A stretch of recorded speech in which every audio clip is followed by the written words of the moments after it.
수강생 가운데는 와인 소믈리에도 있습니다.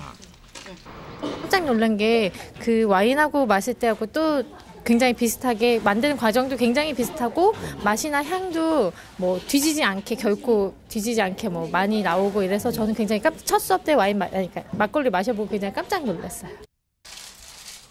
이렇게 우리 술을 배운 사람들은 집에서도 막걸리 담는 것을 주저하지 않습니다. 잘 익었는데요? 생각이 나지 않을 때는 수업 시간에 메모한 노트를 참고합니다. 한켠에서는 술을 담을 항아리를 전기로 소독하고 또 한켠에서는 고두밥을 밑술과 잘 섞습니다. 술은 즐기는 편은 아닌데 만들고 이러는 건 좋아해요. 내가 만드는 거 음식도 그렇고 이것도 음식이 하나지만 누가 맛있게 드셨다 그러면 그게 제일 큰 칭찬인 것 같아요. 그리고 이어지는 시험 시간. 동네 어르신들께 한 잔씩 대접합니다. 속이 막 찡하다. 네, 좀 독하긴 한데. 이게 단맛이 없으니까 처음 먹는 사람이 조금 그런데 일단 먹어보고 아주 깨는 봐야 돼. 36도면 뭐 내고 나서 머리가 좀 맑아진다는 거예요. 21%. 그러면 답을 들으려면 한 잔 걸리겠네요. 그 옛날처럼 술을 담그고 나눠 마시던 우리네 모습 그대로였습니다. 지금도 이게 끊기지 않는 집은 계속. 새로운 개념의 막걸리입니다. 슬림한 유리병에 담긴 형형색색의 술은 다름 아닌 막걸리입니다. 우리 술을 좋아하게 하고 호감 가게 하려면 이대로 머무르면 안 된다는 거예요. 이것을 기능성 식품이나 좋은 재료, 더 좋은 정성을 들여서 좋은 맛과 좋은 향과 아주 컬러풀한 색깔의 막걸리를 만들어낸다면 우리 내국인뿐이 아니라 외국인들도 아주 굉장히 좋아할 거고요. 사용된 재료에 따라 색깔이 곱게 빚어진 것입니다. 단호박을 사용하면 노란색, 붉은 쌀인 홍국을 사용하면 분홍색입니다. 술 맛을 크게 훼손하지 않고 재료가 가지고 있는 영양소와 색소를 최대한 활용한 것입니다. 당연히 제조 기간도 한 달 이상입니다. 결국 막걸리를 명주로 키우기 위해서는 이러한 다양화와 고급화도 병행해야 한다는 주장입니다. 와인 같은 경우에도 만드는 제조 과정이나 그 들어가는 재료가 어떤 걸 썼냐에 따라서 또 어떤 첨가물이 들어가냐에 따라서 가격 차이가 많이 나죠. 우리 술도 마찬가지로 가격을 정해서 구분을 둬서 이렇게 만들면은 건강술 또 몸에 이렇게 미용술도 할 수 있고요. 다 이렇게 해가지고 가격을 거기에 맞게끔 책정하면은 일반인도 누구나 선택폭이 있는 거죠. 술은 그 민족을 담는다는 말이 있습니다. 끊임없이 외세 침입에 시달린 우리 민족의 투박성이 어쩌면 막걸리에 그대로 투영된 것인지도 모릅니다. 하지만 투박하고 걸쭉한 이 막걸리도 맑은 청주를 품고 있습니다. 우리의 전통술 막걸리가 이렇게 진화를 거듭해 간다면 프랑스의 와인이나 일본의 사케를 따라잡을 수 있는 힘이 결코 부족해 보이진 않습니다.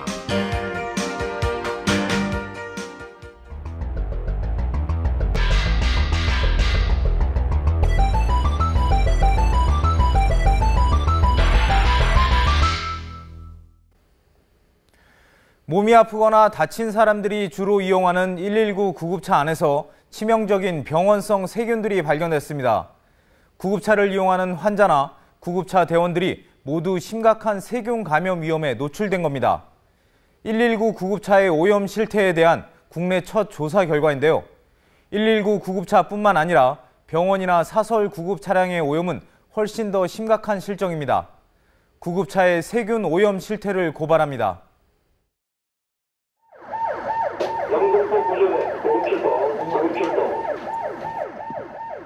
간질 환자 신고가 들어와 출동을 했지만 정작 환자는 보이지 않습니다. 아까 막 경기하다가 지금은 그 경기 끝나고 내가 걸어갔다고요? 5인 신고로 돌아가려는 순간 가까운 곳에서 또 다른 구조 요청이 들어옵니다. 어떻게 다치신 거예요? 한낮에 어지러움증을 호소하던 한 환자는 구급차 안에서 구토를 하려 합니다. 하시고 싶으시면 고개만 옆으로 저희 쪽으로 돌리시면 되고. 토하려고. 다시 저녁, 이번에는 술에 취해 다친 환자입니다. 머리 이외에 다른 부위 아프신 데 있으세요? 구급차 안에서 소변을 보려 하기도 하고 나 어디로 떠나고요? 아 지금 소변 보지 마. 좀만 참으세요. 뭐라고? 좀만 참. 병원에서는 난동을 부립니다. 뭐 하시는 거예요? 손 나와요. 손 나와요. 손 나와요.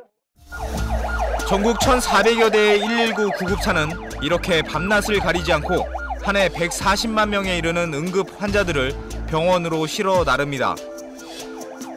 응급 환자들에게 119 구급차는 생명줄이나 마찬가지지만 하루에도 수십 차례 온갖 종류의 환자들과 접촉해야 하는 구급대원들에게는 환자들이 옮길지도 모르는 보이지 않는 세균은 그야말로 공포의 대상입니다. 마스크나 고글 같은 경우 혹시 안 쓸 때도 있었어요. 근데 예전에 그런 되게 환자가 좀 흥분 상태고 이런 환자들 같은 경우는 머리 손상이랑 외상 같은 거 입었을 때 피 같은 게 굉장히 구급대원들 얼굴에 심하게 묻고 그런 경우도 많거든요. 지난 1월 소방방재청이 실시한 구급대원 전염병 감염 관련 설문조사입니다. 80%가 넘는 구급대원들이 감염 위험을 느낀다고 답했고 이 가운데 A형 간염에서부터 결핵까지 실제로 병에 감염된 적이 있다고 답한 대원도 전체의 절반을 넘었습니다.